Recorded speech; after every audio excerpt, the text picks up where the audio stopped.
Est-ce que tu peux me dire comment s'est passée la réunion ce matin? La réunion, on était avec l'organisateur, le chef de la gendarmerie, le président de l'UCI. Il y avait une dizaine de coureurs. Aucun jeune coureur, je tiens à le préciser. C'était que des coureurs de plus de 30 ans quasiment. Je crois que j'étais un des plus jeunes. Donc c'est un peu dommage parce que ça, pour moi, il faut que la prise de conscience elle soit générale. Pas seulement quelques coureurs. Donc la réunion s'est passée bien. L'organisateur s'est d'abord excusé pour les problèmes des 2 premiers jours. Ils ont répété que voilà, aujourd'hui on devait être sur des routes plus calmes, plus tranquilles et où il y aurait moins d'incidents. Donc nous on est reparti un peu de la réunion sans beaucoup plus d'informations, si ce n'est que voilà, il y aurait plus de motos. Il y aurait 2 motos qui seraient à l'avant du peloton et qui feraient voilà, plus de barrages et qu'on aurait plus de protection sur l'avant du peloton.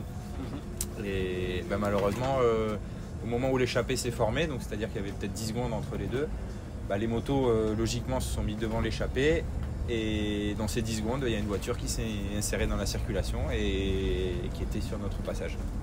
Et comment tu as réagi Moi j'étais en 30e place peut-être. Il y a eu un gros freinage parce que ça surprend. On était en ville et on était à presque 50-55 à l'heure. Donc une voiture qui roule à 20 km/h sur une route mouillée, ça fait une grosse... ça aurait pu être un strike énorme. Les coureurs ont bien réagi et tout de suite là ça a commencé à protester. 500 mètres après on s'est arrêté. Et les discussions ont commencé. Certains ont dit carrément on arrête tout, on repart pas, c'est fini. D'autres ont râlé. C'était un peu le chaos, quoi.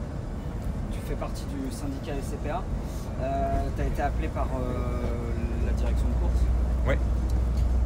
Tu peux nous en toucher 2 mots? Alors on était 3 coureurs désignés, donc Dries de Bond des 80 G2R, Oyar Lascano de Bora Hansgrohe, de Red Bull Bora et moi-même. Donc normalement si l'UCI et le président du jury avaient appliqué le règlement, il y a un vote qui se fait entre ces 3 coureurs et donc la majorité doit être écoutée. Moi j'étais pour la reprise de la course. Et les 2 autres coureurs étaient contre. Donc logiquement, moi, un coup qu'on a fait le vote, j'ai vu que les 2 autres la majorité était contre.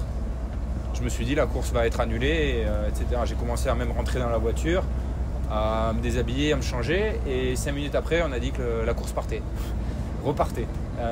Et que les coureurs qui voulaient abandonner étaient hors course. Et ceux qui continuaient, voilà. Donc moi j'ai été... mon équipe a décidé de repartir. Moi j'étais pour repartir, donc j'ai remis mon KW et je retournais, quoi. Mais je pense qu'on n'a pas été écouté. En tout cas le syndicat n'a pas été respecté par la décision du président du jury. Ça a été facile de se remettre dans la course justement après? Oui, après on a passé 50 minutes arrêtés par 5 degrés sous le crachin. Dans le vent,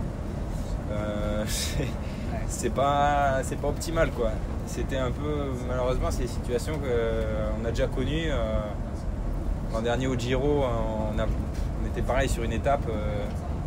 C'était clair qu'il y avait 10 cm de neige sur la route et on voulait nous faire partir là-dessous.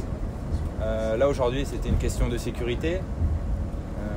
Moi, je peux comprendre des coureurs qui n'avaient pas envie de repartir. Moi, je me serais plié à la majorité. Après, quand l'organisateur nous dit on repart et le reste est hors course, si moi je suis pour repartir, je repars, quoi. Et j'ai suivi le reste de l'étape s'est déroulé sans encombre.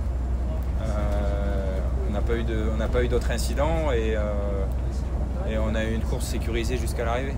Tu as déjà connu ce genre de situation auparavant? Oui, on a toujours eu des incidents où ça arrive des fois sur certaines courses que le risque zéro il n'existe pas. Même sur les grandes courses.